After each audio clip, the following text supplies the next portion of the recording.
দিনটি ছিল 12ই জানুয়ারি, রবিবার। সকাল সকাল বেরিয়ে পড়েছি পিকনিকের উদ্দেশ্যে। আমাদের সকলের শীতকালের এক বিশেষ আকর্ষণ চড়ুইভাতি। আপনারা হয়তো অনেকেই শুনেছেন এবার পুরুলিয়াতে প্রচণ্ড শীত পড়েছে, এমনকি টেম্পারেচার নাকি পুরো পশ্চিমবঙ্গের মধ্যে সবচেয়ে কম ছিল বেশ কয়েকদিন। তাই এরকম শীতের মধ্যে একটা পিকনিক তো খুবই দরকার, তাই না? তাই পিকনিকের উদ্দেশ্যে বেরিয়ে পড়লাম। যে জায়গাটিতে আমরা এসেছি পিকনিকের জন্য সেটি প্রতিবারের নির্ধারিত একটি জায়গা, আমাদেরই এক দাদার ফার্ম হাউস। এই অংশটিতে আমাদের পিকনিকের নানান ধরনের তোড়জোড় শুরু হয়ে গেছে। ফার্ম হাউসের একটি খোলা জায়গা এই জায়গাটি। দূরে ওইখানে যেখানটা দেখা যাচ্ছে সেখানে তোড়জোড় চলছে রান্নার।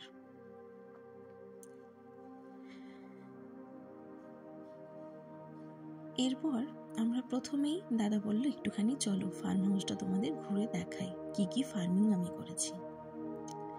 এবং দেখলাম সত্যি দাদার অদ্ভুত সুন্দর শখ এবং কি নিপুণ পরিচর্যা, কি সুন্দরভাবে প্রতিটি ফল ফুল শাক সবজি কি সুন্দরভাবে গড়ে উঠেছে।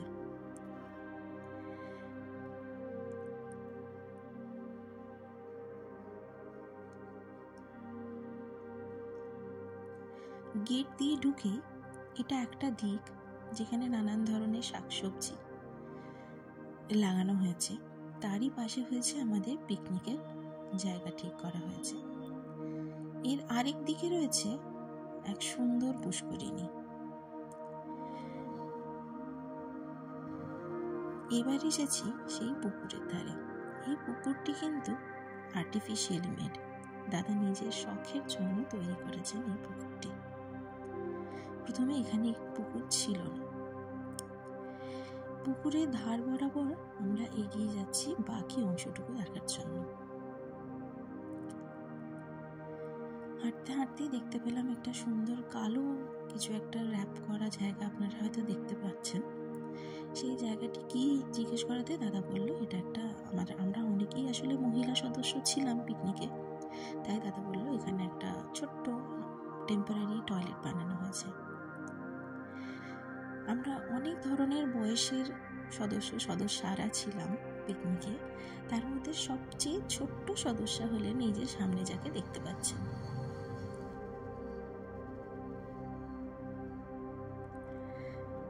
এরপর পুকুরের ধার দিয়ে দেখতে পেলাম একটা ছোট্ট জায়গাতে সর্ষের ক্ষেতও বানিয়েছেন।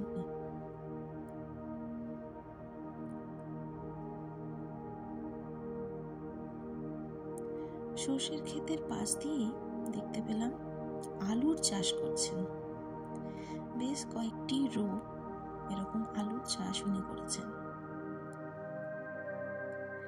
আলুর পাশাপাশি আর একটু এগুলেই দেখতে পাবেন বেশ কিছু পেঁয়াজের চারা, পেঁয়াজের চাষ উনি করছেন।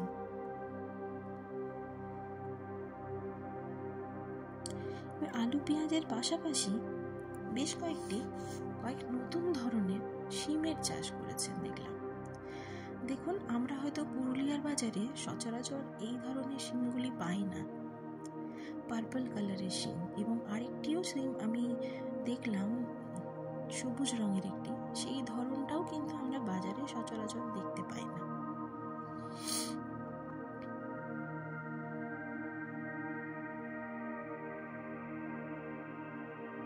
এইগুলি আবার চলে যাব উল্টো দিকে ওই শাকসবজির ফার্মিং এরিয়াটাতে। এখানে দেখুন বেশ কিছু পালং শাক লাগিয়েছে। দূরে হয়তো দেখা যাচ্ছে ধনে পাতাও রয়েছে কিছু, পাশে রয়েছে লাল শাক।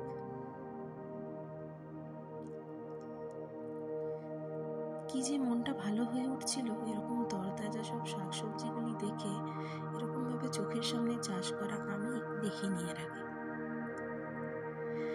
পাশে রয়েছে প্রচুর বাঁধাকপি হয়ে রয়েছে, দেখুন সবগুলি হয়তো এখনো পরিপূর্ণ হয়নি, কিন্তু এরই মধ্যে আবার কয়েকটি দেখতে পেলাম পার্পল ক্যাবেজ বা বেগুনি রঙের যে বাঁধাকপিটা হয়ে থাকে, যেটা অনেক সময় স্যালাডে খাওয়া হয়, যেটা কিনা আমরা হয়তো মলে গিয়ে অনেক দাম দিয়ে কিনি, সেটাও হয়েছে বেশ কয়েকটি।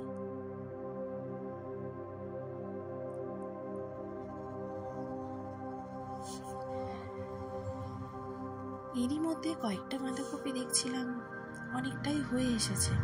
দাদা বলছিল যে এখান থেকে আমরা তুলে রান্না করে খেতে পারি, যেরকম এটা অনেকটাই হয়ে এসেছে। কিন্তু আমরা বললাম যে থাক, পুরোটা পরিপূর্ণ হোক, তারপরেই না হয় একবার বাঁধাকপির তরকারি খেতেই শুধু আসবো তোমার বাড়ি।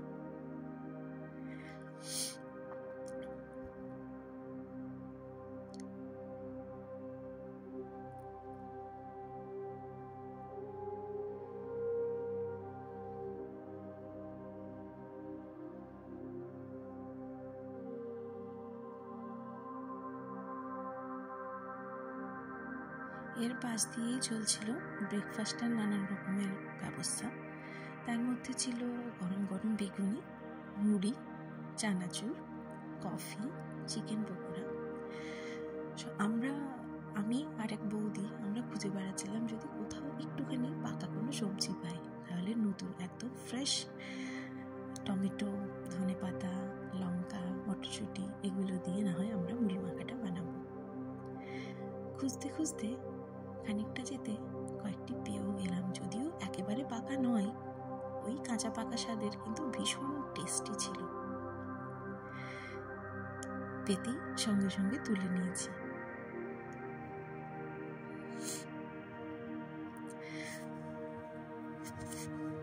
আচ্ছা, এই জায়গাটার পরেই রয়েছিল যে দূরে দেখা যাচ্ছে আমাদের ছাতাগুলি, ওইখানে হচ্ছিল আমাদের বসার ব্যবস্থা আর কি, যেখানে বসে আমরা একটুখানি খাওয়া দাওয়াটা। এই জায়গাটাতে রয়েছে বেশ কিছু বিট গাজরের গাছ, ক্যাপসিকাম গাছ, মটরশুঁটি সমস্ত রয়েছে এই পাশাপাশি। হয়তো সবগুলোর ফলন এখনো শুরু হয়নি, কিন্তু খুব শিগগিরই ফল দেবে। আচ্ছা, এই দাদাই হচ্ছেন সেই দাদা যার ফার্ম হাউস এটা।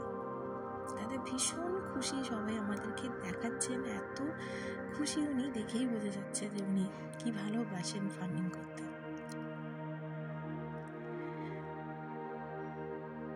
এরপর ঠিক যা খুঁজছিলাম পেয়ে গেছি, কয়েকটি আধ পাকা আধ কাঁচা টমেটো পেয়েছি, সঙ্গে বৌদি বেশ কিছু ধনেপাতাও তুলে নিয়েছে। ব্যাস, আর দেরি কেন, সবাই মিলে মুড়ি মাখা খেয়ে দৌড়ে ছুটতে চলে গেছি। দেখেছি এক জেলে দাদা এসে গেছেন পুকুরে মাছ ধরতে। কি যে সুন্দর আর্ট এই মাছ ধরা, এটা বোধহয় না দেখলে বুঝতে পারতাম না। ভীষণ সন্তর্পণে, ভীষণ ধৈর্য নিয়ে উনি যেভাবে মাছ ধরছিলেন, জাল ফেলা থেকে শুরু করে পুরোটা, আমরা মুগ্ধ হয়ে সবাই দাঁড়িয়ে এখানে দেখছিলাম।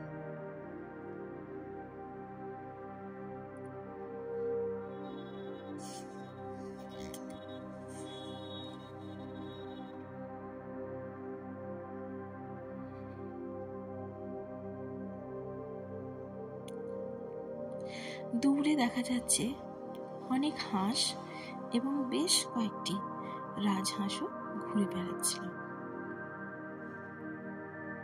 কি যে মনোরম এক পরিবেশ, এ বোধহয় নিজের চোখে না দেখলে সত্যিই বোঝা যায় না।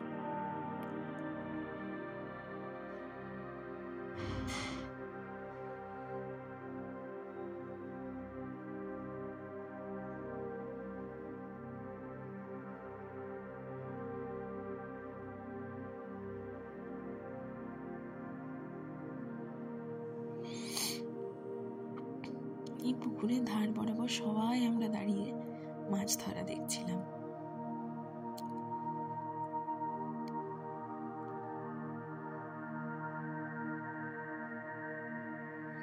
ব্যাস, এইবার দাদা নিয়ে এসেছেন জাল।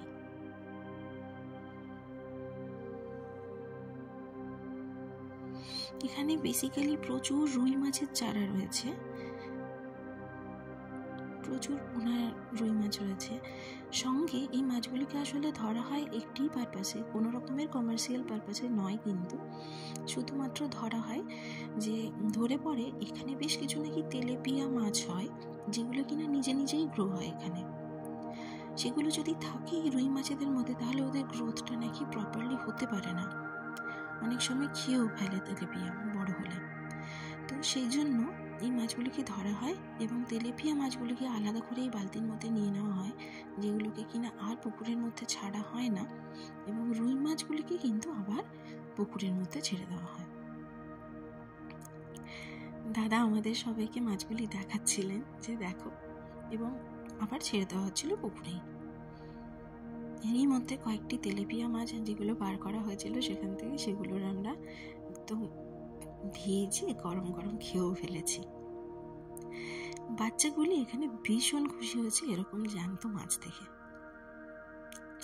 তারা সবাই ঝাঁপিয়ে পড়েছে মাছ দেখার জন্য, এবং কয়েকজন তো বেশ ধরতেও পারছিল।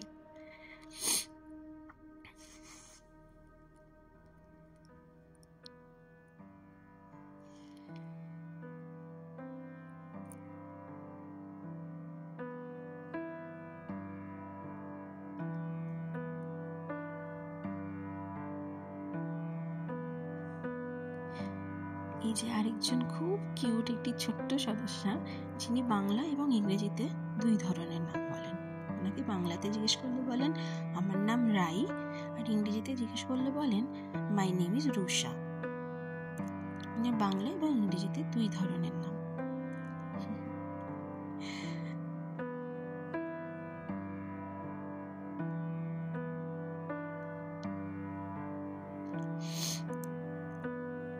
সবাই এখানে খুব মজা করছিল এগুলোকে নিয়ে, এবং সবাই এই রুই মাছগুলোকে আবার জলের মধ্যে ছেড়ে দেওয়ার জন্য খুব আগ্রহী।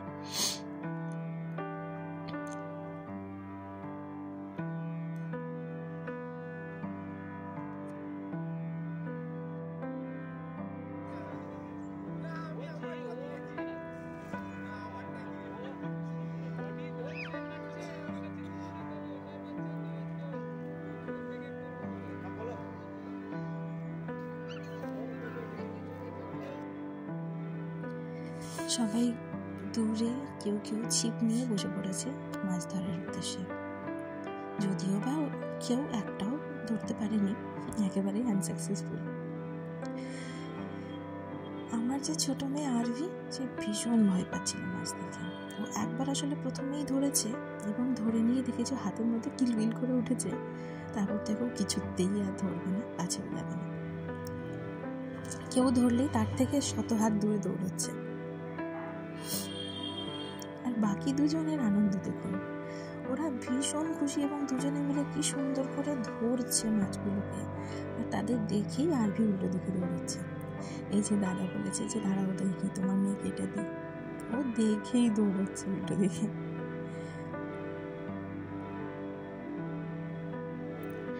এই মাছগুলোকে নাকি ধরা এবং ছাড়া হয়, তার একটা বিশেষ কারণও রয়েছে। এই মাছগুলোকে নাকি ধরা এবং ছাড়াটা করলে তাদের নাকি মাসেল ডেভেলপমেন্ট খুব ভালো হয়। এরপরে দেখুন আরভি নেমে পড়েছে জলের মধ্যে। সবকিছুর পরে ও বলল আমি জলে নামবো। নেমে পড়েছে জলের মধ্যে। অনেকক্ষণ দাঁড়িয়ে দাঁড়িয়ে রাজহাঁসগুলোকে দেখলো, এবং ও চেষ্টা করছিল যে রাজহাঁসগুলোকে ধরার, কিন্তু এত তো সোজা নয়, এবং যেই কাছে এসেছে অমনি হয়ে গেছে ওর। যাই হোক, বেশ খানিকক্ষণ জলের মধ্যেও দাঁড়িয়ে থেকে এরপরে আমরা চলে এসেছি আবারও যেদিকে আমাদের খাওয়া দাওয়ার ব্যবস্থা করা হয়েছিল সেই দিকে। এখানে দেখুন এরপরে চিকেন পকোড়া, কফি এইসব নিয়ে আমরা বসে আড্ডা মারছিলাম। সঙ্গে বাচ্চাদের জন্য কয়েকটি টেন্ট ছিল, তারা তার মধ্যে ঢুকে নিজেদের মতন করে খেলছিল। অ্যাকচুয়ালি যতই শীত থাকুক, রোদটার মধ্যে অনেকক্ষণ থাকাতে না একটুখানি গরমও লাগছিল। তো বাচ্চাগুলো এই টেন্টের মধ্যে সুন্দর বসে নিয়ে খেলছিল।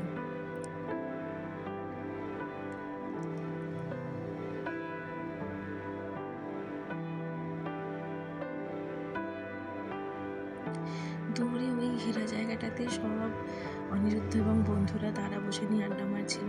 এই দিকটাতে ছাতার তলায় আমরা যত মহিলা সদস্যরা বসে আড্ডা মারছিলাম, এবং দূরে চলছিল লাঞ্চের প্রস্তুতি।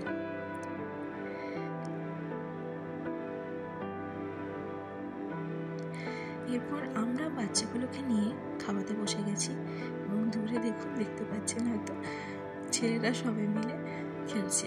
এটা অ্যাকচুয়ালি গানগুলো তো বিশেষ কিছু গান যেগুলো কিনা পিকনিকে না হলে হয় না।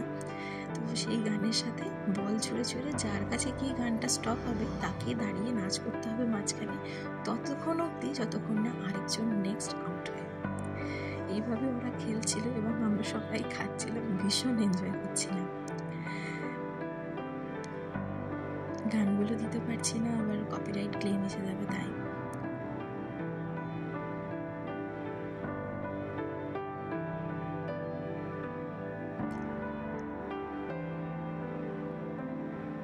কিছু বেসিক স্টেপ দেখে হয়তো আপনারা ধরেই ফেলবেন যে কী কী ধরনের গান এখানে চলছিল। আমরা ভীষণ মজা করছিল সবাই মিলে, আমরা এধারে গল্প করছিলাম, হাসি ঠাট্টা, এই মজার মধ্যে দিয়ে খুব ভালো চলছিল দিনটা।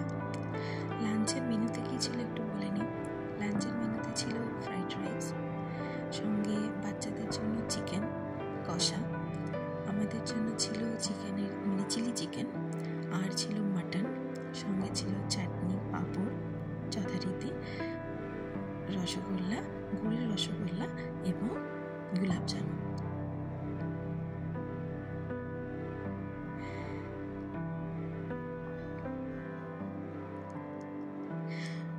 আসলে তো বলাই হয়নি এতক্ষণ, আসলে অনিরুদ্ধ এবং তার বন্ধুরা, এটা আসলে ওদের ব্যাডমিন্টন খেলার গ্রুপ। এরা সবাই মিলেই আমাদের পিকনিকটা ছিল, সব বন্ধুরা এবং তাদের ফ্যামিলিরা।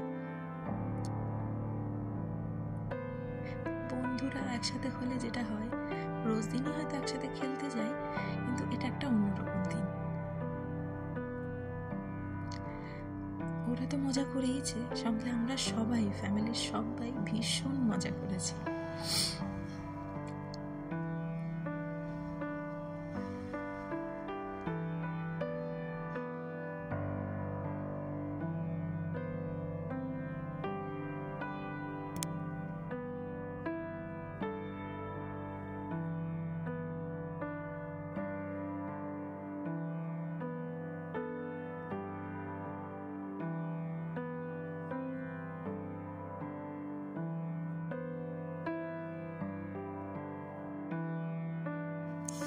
নাচের পর্ব শেষ হওয়ার পরে ছেলেদের সবার নাচ পর্ব শেষ হলো। ব্যাস, পড়তি বিকেলে আস্তে আস্তে আবার সব গুটিয়ে নেওয়ার পালা। একধারে সবাই কয়েকজন মিলে গুটিয়ে নিচ্ছিল, আর একধারে সবাই যারা যারা ফ্রি ছিল সবাই মিলে একটুখানি ফুটবল খেলছিল। এইরকম করে চলছিল বেশ কিছু বিশেষ গান, যে গানগুলি পিকনিকে না হলে একেবারেই চলে না।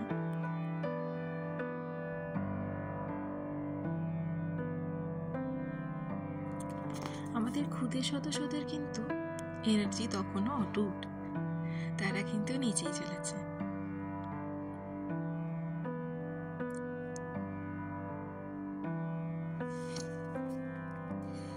বাকি দুজন এখানে ঢুকে পড়েছে বেশ কিছু বোধহয় ভিডিও নিয়ে মোবাইলে, আর বাকি সবাই এখানে বসে রয়েছে। বসে আমরা আবার বিকেলে কফি এনজয় করছি।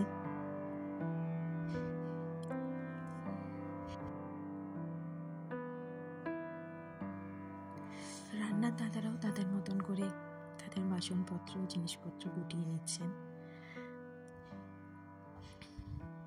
যা হয় দিনের শেষে সব আনন্দের সাথে সাথে আস্তে আস্তে সব কিছুকে মুড়িয়ে স্মৃতির খাতাতে রেখে ফিরে আসতেই হয়।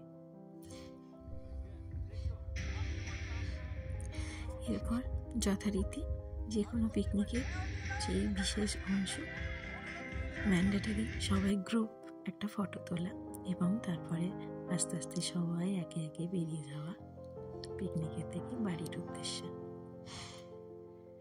খুব সুন্দর একটি দিন কাটলো, ভীষণ ভালো লাগলো। মেমোরি করে সেভ করে রেখে দেওয়ার জন্য এই ভিডিও। পরবর্তীকালে মানে পরের বছর আশা রাখবো আবার এইরকম একটা ভিডিও আপলোড করব। সকলকে বলবো thank you for watching. Please subscribe করে দেবেন। পরবর্তী যে ভিডিওগুলো আসতে চলেছে সেগুলোতেও আশা করব আপনাদের সকলকে সঙ্গে পাবো।